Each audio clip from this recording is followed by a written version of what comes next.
आज तुम्हारा भाई निकला है एकदम कड़ाके की धूप में बाजार घूमने। हिम्मत की दाद दो तुम मेरी। बाजार में पहुंचते ही सबसे पहली चीज जिससे मैं आकर्षित हुआ हूं वो है घड़ी। तुम्हें याद है वो वक्त जब घड़ियों को पानी के टब में रखा करते थे घड़ी वाले भैया, सिर्फ इस बात को साबित करने के लिए कि घड़ी वाटर प्रूफ है। और इन घड़ियों की एक और खासियत हुआ करती थी कि इनमें अंधेरे में लाइट जला करती थी। आजकल तो बस कह देते हैं कि वाटर प्रूफ है और हम मान लेते हैं। बचपन में जब मैं छोटा था तो फुटपाथ पे पड़े इस ज्वेलरी को मैं सोना, चांदी और हीरे का समझा करता था। कितना ही नादान था मैं। दूर से देखा तो मैंने कुछ भाई लोगों को बर्तन लेते हुए देखा। ये भाई लग रहा है चम्मच ले रहे हैं, इनकी घर पे लड़ाई हुई है। आज खाना भाई खुद ही बनाएंगे। काफी सारे लोगों का जमावड़ा एक ही जगह पर स्थगित हो रहा था। मैंने सोचा मैं भी जाकर देखूं आखिर हो क्या रहा है। तो ये भीड़ जूते लेने की महंगी महंगी गाड़ियों से 100 रुपए में 2 टी-शर्ट लेने लोग गरीबों के बाजार में आए हैं। मैं कुछ कदम आगे ही बढ़ा कि देखा एक महिला भंग होकर दुकान में गिरी पड़ी थी।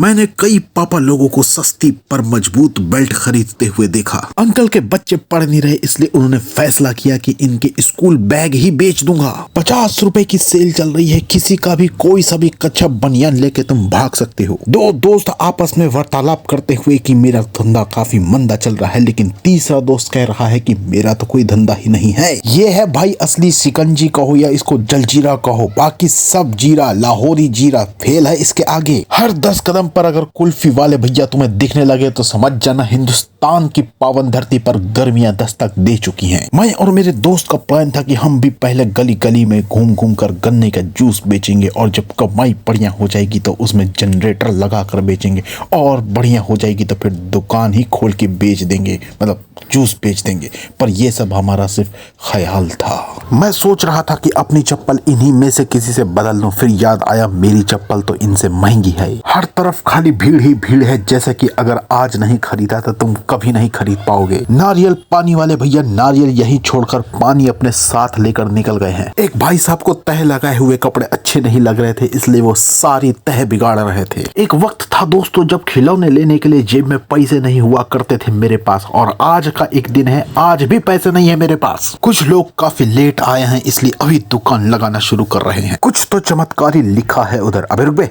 हाँ, दिन है तो रात भी होगी, छाई है घटा तो बरसात भी होगी, मेरे बिछड़ने का गम ना करना, रही जिंदगी तो मुलाकात भी होगी। वाह, मुझे ये सब देखकर काफी ज्यादा दुख होता है। मतलब यार तुम उसकी कैपेसिटी से कम वजन उठवा रहे हो उससे। मैंने देखा मेरे दोस्त को आज खाना मिल रहा था। हमारे वक्त पर ऐसे आविष्कार नहीं हुए थे दोस्तों। चले तो चांद तक, वरना शाम तक की दुकान भी लगी थी आज। सौभाग्य से मेरा वाला चांद तक चला था। खैर भाई साहब अपनी हालत का बहाना बना सकते थे पर उन्होंने मेहनत का रास्ता चुना। जितने परफ्यूम की दुकान अंकल लगा के बैठे हैं ना, इससे कई ज्यादा परफ्यूम मेरे लंगोटी दोस्त के पास है। ये 1 मिनट, लेडीज के कपड़े अंकल बेच रहे और अंकल खरीद रहे। ये रहे हमारे वक्त के ड्रग्स। उस समय घंटा फर्क पड़ता था कि मैन्युफैक्चरिंग डेट क्या है और एक्सपायरी क्या है। ये लो भाई साहब, 50 से 100 की रेंज में तुम्हें सारी बड़ी कंपनियों का माल मिल जाएगा। अब ये नहीं पता माल असली है या